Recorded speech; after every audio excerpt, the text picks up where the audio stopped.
Blizzard revealed 4 new cards today for the upcoming Boomsday expansion. Real quick, I've been on vacation, so I couldn't make a video on another card that was revealed, Menacing Nimbus. 2 mana, 2/2 Shaman Elemental that adds a random elemental to your hand. Seems like a pretty strong card and definitely a hint that Blizzard may want to try to support an Elemental Shaman deck. But the first mech revealed today is Wargear, 5 mana 5/5 neutral mech with Magnetic. It's definitely hard to pin down the value of magnetic cards. In fact, I'm going to be putting out a video later this week about the concerns I have with these magnetic cards. But Wargear is a pretty basic mech. In the reveal video, the game designer compared it to Blessing of the King's buff, something that I did when I first saw magnetic cards. But magnetic cards are definitely different from minion buffing spells. I think if a magnetic deck ends up working out, then this card is going to be kind of below average. Where a mech like Spider Bomb has its own advantages and strengths being alone on the board, this 5 mana 5/5 is pretty bad if you don't magnetize it. Being able to attack with those 5/5 stats right away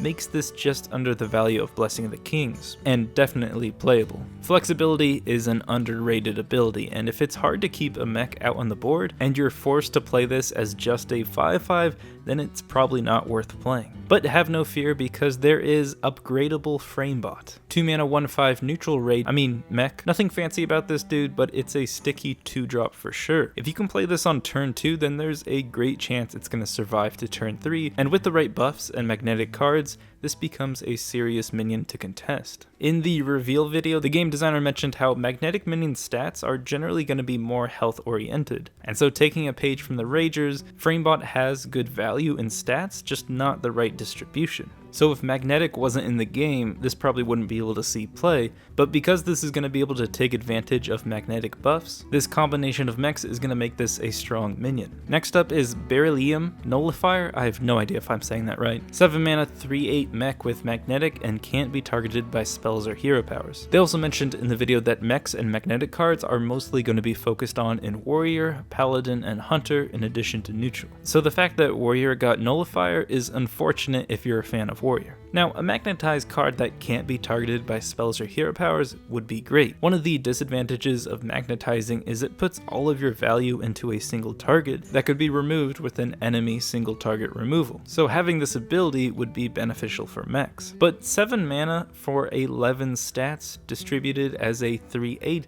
is atrocious. It's not good in aggro, tempo, or control. It's below average for trading, but really its only strength is that it's going to protect your mech and whatever stats you've put into it. The only way I could see this being played is if a warrior deck could effectively duplicate a powerful mech, or somehow take advantage of mechs sticking out on the board, even if some of those mechs are just bad. There's only going to be so many mechs printed in these 3 classes, and Nullifier could mean that warrior is getting the short end of the stick. Either Mech Warrior is doomed, or they still have something big planned.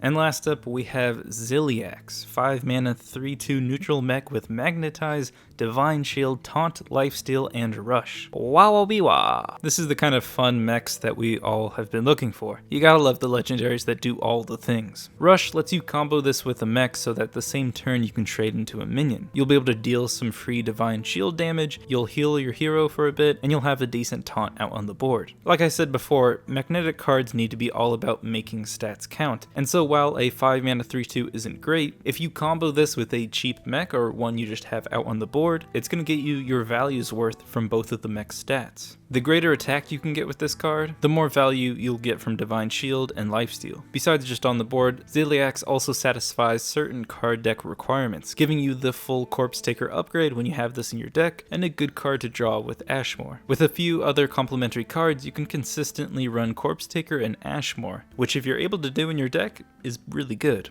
I think if you're making a tempo mech deck, then you have every reason to run Zilly Axe. Well, those are all of the mechs revealed today. Now that I'm back from vacation, I'll be able to quickly put out a video once cards are revealed. But until then, ta-ta. My dearest Blizzard, I've been on a journey through the Zambini jungle for 14 months now, and I've made a discovery. You sent me to this far land in search of a solution, a cure. And the specimens I'm sending you here may be the answer.